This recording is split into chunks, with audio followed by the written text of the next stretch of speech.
It is only when you know how to manage money, that is when you can set a portion aside in order for you to invest. So it is imperative for you to know how to manage money, not just to multiply money, because we have 3 M's of money. What are the 3 M's of money? Number one, making money, knowing how to make money. Number two is knowing how to manage money. Number three is knowing how to multiply money. And when we say multiply money, it means growing your money. That's the time factor to it. You give yourself time that by this time, this amount of money should have grown by this percentage. And that's why we usually work by interest rates. We usually work by discount rates, effective yield in when we are looking at financial assets or even in real assets. Now we want to talk about how to manage your money like the top 1%. How do they manage their money? In studying wealthy people from 2017, I can tell you that there are patterns and systems that rich people, wealthy people put in place in order to make sure that their finances are in order. It is not a matter of luck. It is by being deliberate and being intentional in putting these factors together and following the regimen in such a way that they are never stranded at any point in time. So let's look at this. I call it the BPS formula, the BPS formula of managing money. We have many formulas for managing money. I'll be talking about it some other time, but in this video we want to talk about the BPS formula for managing money. And what is the BPS? Number one is B stands for budgets, P stands for protect, then S stands for save. So when I say budget, I'm not saying that you should just come up with numbers, because the moment some people hear budget, it simply means, oh, it is meant for accountants, it is meant for economists like you. It is not meant for us. They see it's more or less like there's something in them that fights that aspect of budget. But I want to teach you a simple way of budgeting. And when I say a simple way, it simply means you looking at 3 major things. Number one is what must you do? Number two is what should you do? Number three is what do you desire to do? That whenever you have money, maybe your salary, or maybe a profit from your business, or maybe you have a side gig, a side hustle, and money is coming in for you. How do you apportion it? So just like I said, it is what must you do, what should you do, and what do you desire to do. When I say what must you do, it means what are your needs? What are your needs? That is the first portion. Without them, you cannot survive. I mean food, I mean shelter, I mean good health, I mean transportation. Without these things, you cannot survive. They are what we call the cost of living. The cost of living. So you apportion a percentage to that. I hope you understand. What must you do? Don't go and do what should you do for. What should you do is now secondary. We are now secondary. They are the things we call wants. And don't forget, economics says human wants are unlimited. Human wants are unlimited. Our needs, which is what we must do, they are limited. At least you know the food you must eat. You have a shelter on your head. We talk about good health, transportation. But when it comes to what you should do, which means your wants, they are unlimited. And that's why you need to be deliberate, be intentional about fixing a particular percentage for this, that, for this month, this is the amount I'm willing to spend on this. And that is when you have a spillover in after catering for what you must do. So what should you do? That's what we call the standard of living. Must do, they are your cost of living. That's the cost of living. This is what improves your standard of living. What should you do? Then the last one, which is what you desire to do.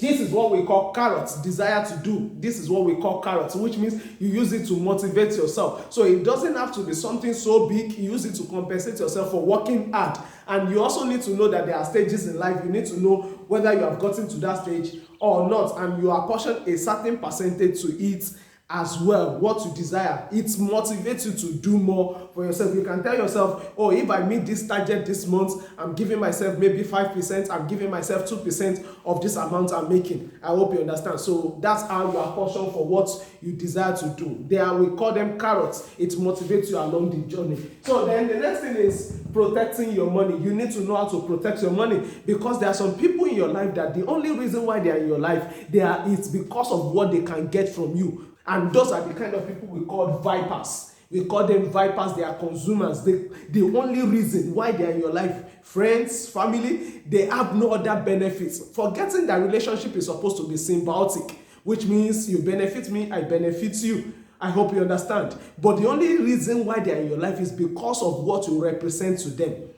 And the moment you begin to see that pattern in them, that they want money from you all the time, they don't have anything contributing to you, then they are more or less like a minus causing you pain. Then it is time to evaluate such a relationship. So you need to protect your money from vipers. It is not every time you say yes to them. It is not every time you say yes to them. They may take you for granted, and even when they want to splurge, when they want to waste money, they can come to you and say, give us money, just because they know you will always oblige them. So you need to protect your money from such people. The second category of people you need to protect your money from is the people we call the parasites. Parasites are those who have dependency mentality. They depend on your own money. They have their own money. Maybe after spending their own money, after splurging their own money, after wasting their own money, they just believe that just because maybe you are the conservative type, you are the type that saves and invests. Now the next thing is that they begin to come to you just to fund their own lifestyle now. So they depend on your own resources, and this should not be. I hope you understand. So those are the kind of people we call the parasite. Then the last but not the least that you must protect your money from, they are the termites. Termites are those with entitlement mentality. They believe they are entitled to your money. They believe they are entitled to your money. They believe the reason why you have money is because of them. You need to notice this kind of people in your life. Know how to protect your money from them. Am I saying you should not give? No, definitely you can give. But please make sure you do it with wisdom. Don't let people take you for granted. Don't let them take your goodwill for granted. I hope you understand. So that's why I said protect it. Make sure they do not take it for granted. And the last but not the least is you should know how to save money. And majorly we save money for three things. We save money for consumption, we save money for emergencies or maintenance, then we save money for investments. So the only one people majorly save for is consumption. Oh, festive period is coming. We just celebrated one festive period last week. They save for that purpose. Christmas is coming, they save for the period just to consume, just to satisfy themselves. You want to buy a television, you save towards that purpose. But those are just savings for consumption. Now, we have the second one, which is emergencies and maintenance. Emergencies. Life happens, God forbid, but life permits at times. Car suddenly breaks down, health issue, you need to save towards that aspect as well. Then the last but not the least, you need to save for investment. This is very important. This is saving for your future self.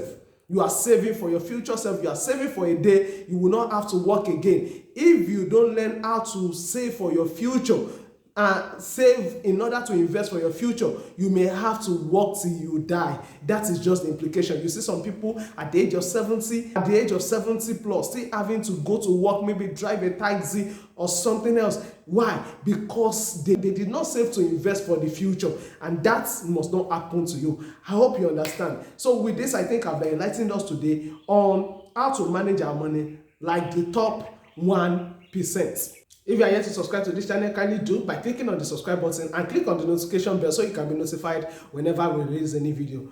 On this channel, we'll talk about finance, investments, and business. So we meet in our next video. Stay blessed.